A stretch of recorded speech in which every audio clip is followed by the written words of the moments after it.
आज है 2 अक्टूबर का दिन, आज का दिन है बड़ा महान। आज के दिन 2 फूल खिले हैं जिनसे महका हिंदुस्तान।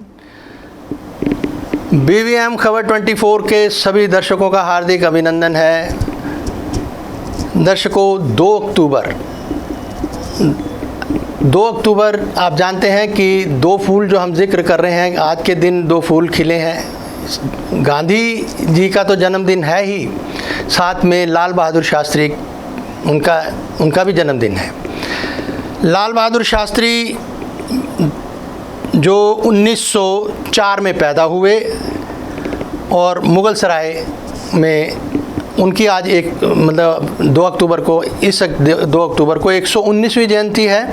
जबकि महात्मा गांधी की अगर बात करें तो वो 2 अक्टूबर 1869 में पैदा हुए पोरबंदर में, और वो मुगल सराय में पैदा हुए थे। और गांधी जी की अगर बात करें तो 154वीं, ठीक है जी।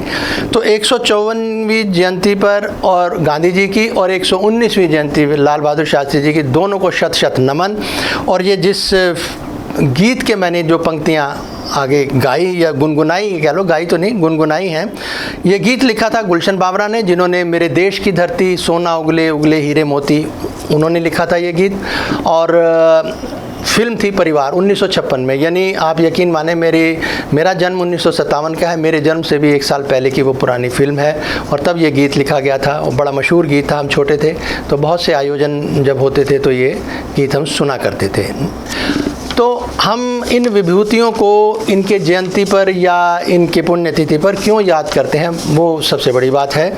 तो दर्शकों, लाल बहादुर शास्त्री की बात करें या हम गांधी जी की बात करें, ये दोनों वो विभूतियां हैं जिनकी विचार, जिनका नेतृत्व, जिनका जीवन में समाज के प्रति, राष्ट्र के प्रति जो त्याग है, उन्हीं की जो याद कह लो, या उन्हीं के उन्होंने जो कुछ भी राष्ट्र समाज के लिए किया, उन्हीं की वजह से हम याद करते हैं ऐसी विभूतियों को, ऐसी महान जो जिसे कहते हैं व्यक्तित्व होते हैं।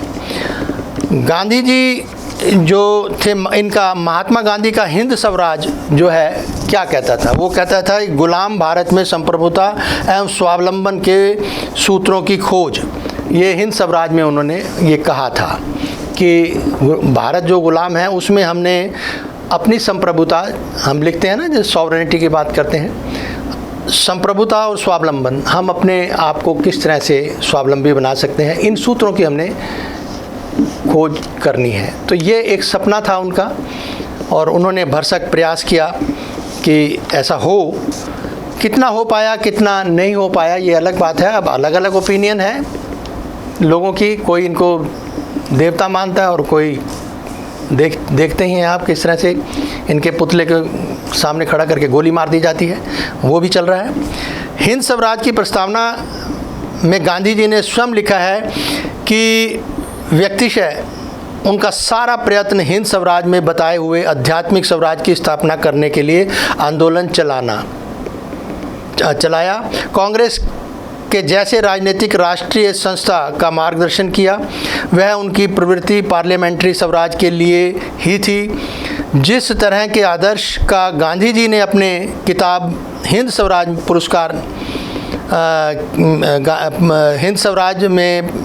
पुरस्कार किया है, उसको तुम स्वतंत्र भारत की सरकार ने तो अस्वीकार किया है।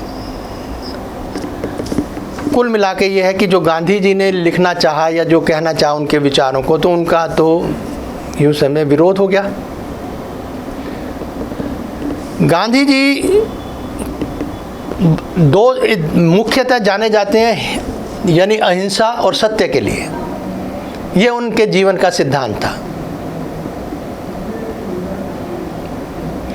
और इसी सिद्धांत पर उन्होंने पूरा अपने जीवन का जो एक दर्शन है उनके, जो जिसे आइडियोलॉजी कहते हैं, पूरा जीवन दर्शन उनका इन्हीं दो शब्दों पर है, अहिंसा और सत्य। इसके बरक्स हम क्या देख रहे हैं आज, वो सब कुछ स्पष्ट है, उसमें ज़्यादा कहने सुनने की ज़रूरत है नहीं, क्योंकि आज कुछ भी देख लो, कुछ भी सुन लो, अखबार पलट के देख लो, न्यूज़ देख लो, तो वो इन चीज़ों से, जो सिद्धांतिक जीवन था उससे बहुत दूर है। तो इन बातों को हमने समझना है, इन्हीं बातों को हमने समझना है। और अब रही बात, हम अगर थोड़ा सा इशारा हम ज़रा लाल बहादुर शास्त्री जी की तरफ भी कर लें। रामधारी सिंह दिनकर बहुत बड़े साहित्यकार हुए हैं। उन्होंने लाल बहादुर शास्त्री जी की विनम्रता के प्रति उन्होंने माना है, यानी रामधारी सिंह दिनकर का कहना है जी, जो लाल बहादुर शास्त्री थे वो विनम्रता की मूर्त थे, जिनके मुख से अहिंसामयी भाषा निकलती थी। कभी उन्होंने क्रोध में, या यूँ कह लीजिए शायद ही किसी से ऐसा कहा हो कि जिसमें अहिंसा सी नज़र आती हो, ऐसा नहीं। उनकी आँखों में विनयशीलता थी, प्यार था, स्नेह था। ये मैं गुणों की बात कर रहा हूँ, इसीलिए ये महापुरुष जो हैं वो याद किए जाते हैं। उनकी आंखों में विनयशीलता का पानी चमकता था, और उनके जो एक ऐसे छाया भाव रहता था ना, जैसे हम कहते हैं कि एक आने से किसी के कुछ प्रभाव पड़ता है, ओरा बदलता है, तो उनके चेहरे पर एक ऐसी छाया भाव रहता था कि माने कि वो किसी के दबाव में जल्दी आ जाएंगे। कोई लगता है बड़े सरल से इंसान है, इनका व्यक्तित्व, तो इसका कोई भी ज़रा धमका दो या कुछ भी कर दो, झट से ये काबू आ जाएंगे। तो एक ऐसी सोच, या ऐसा एक, जिसे कहते हैं ना कि एक विचार बना लिया जाता था उनके बारे में, यार इस कद छोटा सा है, बंदा नाटा सा है, इसको बड़ा विनम्र सा दिखने को लग रहा है, इसको क्या, इससे क्या बात करनी है इनको जैसे। लेकिन ऐसा नहीं था। और आपको याद हो कि जो 65 की जंग हुई, तो पाकिस्तान को भी इन्होंने उसके चुनौती को स्वीकार किया और धूल चटवाई। और ऐसा ही चाइना के साथ भी हुआ, चीन के साथ भी उसकी चुनौती को स्वीकार किया। और देखिए, ये जो इतिहास है, ये मैं अपने पास से नहीं कह रहा, ये मेरे पास पूरे का पूरा एक ग्रंथ है, धरती का लाल। ये लाल बहादुर शास्त्री पर ही पूरा ग्रंथ है, बहुत मोटा ग्रंथ है। और ना जाने कितने बड़े जो शख्सियत हैं हिंदुस्तान की, राजनीति की, साहित्य के क्षेत्र से, उन्होंने लगभग इतना मोटा ग्रंथ है मेरे पास ये धरती के लाल के। और कितने ही जिन्होंने अपनी इनके प्रति जो अपने ख्यालात जो है उन्होंने व्यक्त कर रखे हैं। और इतना समय होता नहीं है कि इतना हम लंबा प्रोग्राम बनाएं, तो क्योंकि 2 अक्टूबर है, तो 2 अक्टूबर के दिन कम से कम इतना तो बनता ही है कि हम गांधी जैसी महान हस्ती, राष्ट्रपिता कहलाए। और मानने वाले नहीं भी मानते तो उन पर हम जोर थोड़ी ना है कि भाई मत मानो भाई, ऐसा कुछ नहीं है। तो अब यंग इंडिया, वो पत्रकार भी थे। हम जानते हैं कि गांधी जी का एक गांधी युगीन, अब हम जो जैसे हमारी हिंदी पत्रकारिता का इतिहास चल रहा है, उसमें गांधी युगीन पत्रकारिता का भी अब आने वाला है। हम 2-1 एपिसोड के बाद आपको गांधी युग की पत्रकारिता में जो है बाल गंगाधर तिलक के साथ जो भी जिस तरह से शुरुआत होती है, तो वो हम बताएंगे आपको। यंग इंडिया के जनवरी 1929 के अंक में उन्होंने लिखा है कि इस किताब में आधुनिक सभ्यता की जो सख्त टीका की गई है। देखिए, जब हमने हिंदी पत्रकारिता की शुरू की थी, तो उसमें भी अंग्रेज़ी का जो भूत सवार था, समाज में 2 वर्ग बन गए थे। एक अंग्रेजियत का बुखार चढ़ गया था, और एक तरफ राजा राम मोहन राय और अन्य जो उनके साथी थे, उनमें ये था कि अंग्रेज़ी बोलो ज़रूर, लेकिन अंग्रेज़ी को समझो भी। तो यहाँ पर भी यही कहा गया है कि आधुनिक सभ्यता का सख्त टीका की गई, वह आज पहले से ज़्यादा मजबूत बनी है। ठीक है जी। मुझे लगता है कि अगर हिंदुस्तान आधुनिक सभ्यता का त्याग करेगा तो उससे उसे लाभ होगा। इसी लेख में उन्होंने ये भी लिखा है कि मैं जानता हूँ कि अभी हिंदुस्तान उसके लिए तैयार नहीं है, लेकिन मुझे तो पक्का विश्वास है कि इसमें स्वराज की तस्वीर मैंने खींची है। तो देखिए, विचार रखना, होना, उनको व्यक्त करने तक तो बहुत अच्छा लगता है, कोई भी कर दे अपने ख्यालात, तो उसको तो आप कह सकते हो, लेकिन लोगों के दिलों में कैसे करोगे? अपनी बात आपकी कोई किसी को बहुत अच्छी लगे तो कहते हैं यार ये बात बहुत खूबसूरत कही आपने, और ऐसा भी होता है कि आप बोलते रहते हो, उस सामने सो रहे होते हैं और वो कहते हैं यार पता नहीं क्या बोल रहा है, हमें तो समझ में नहीं आ रही।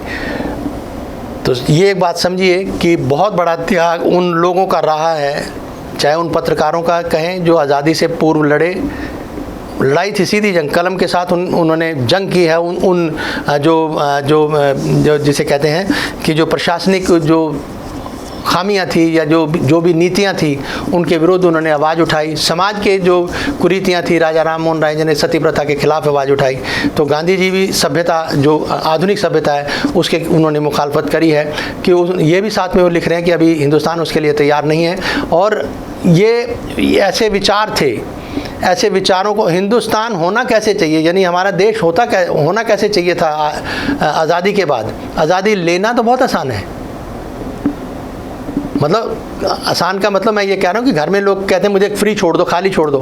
मैं देश की उसकी बात नहीं कर रहा कि उसके तो बहुत हमारे कुर्बानियाँ और बलिदान हुए हैं। मैं एक वैसे जनरल बात कह रहा हूँ कि जब कोई भी बच्चा या कोई कहता है मुझे फ्री छोड़ दो, मुझे आज़ाद छोड़ दो, आज़ाद छोड़ दिया, उसके बाद कोई परिणाम जो होते हैं वो कितने गंभीर हो सकते हैं।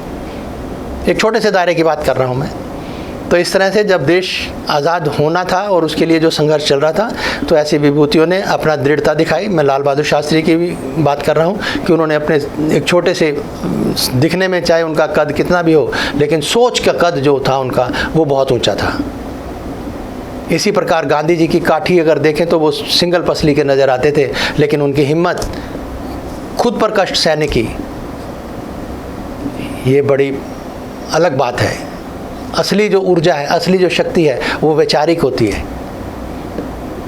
जिसमें वैचारिक ताकत है वो कहीं भी अड़ जाता है, और जिसके विचार दुर्बल हैं, कमज़ोर हैं, मुझे खुद नहीं पता कि मैं क्या कह रहा हूँ, कितना कह रहा हूँ, सच है भी सही या नहीं, तो वो डगमगाता रहता है।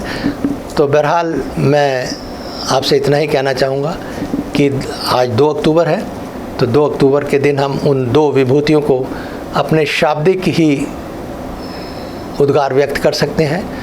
और आज वो दुनिया में नहीं है, लेकिन बावजूद इसके हमारा उनको शत शत नमन है, कोटि कोटि प्रणाम है। क्योंकि वो जो कुछ भी थे, जब भी थे, उन्होंने बहुत कुछ देश को दिया है, समाज को दिया है, ये भूलने लायक नहीं है। तो इन्हीं शब्दों के साथ उनको याद करते हुए एक बार फिर से कोटि कोटि नमन, प्रणाम। और ऐसी विभूतियाँ इस देश में, इस देश की धरोहर हैं, रहेंगी, और आगे भी ईश्वर परमात्मा करेगा कि ऐसी विभूतियाँ हमें, हमारा मार्गदर्शन करती रहेंगी। नमस्कार।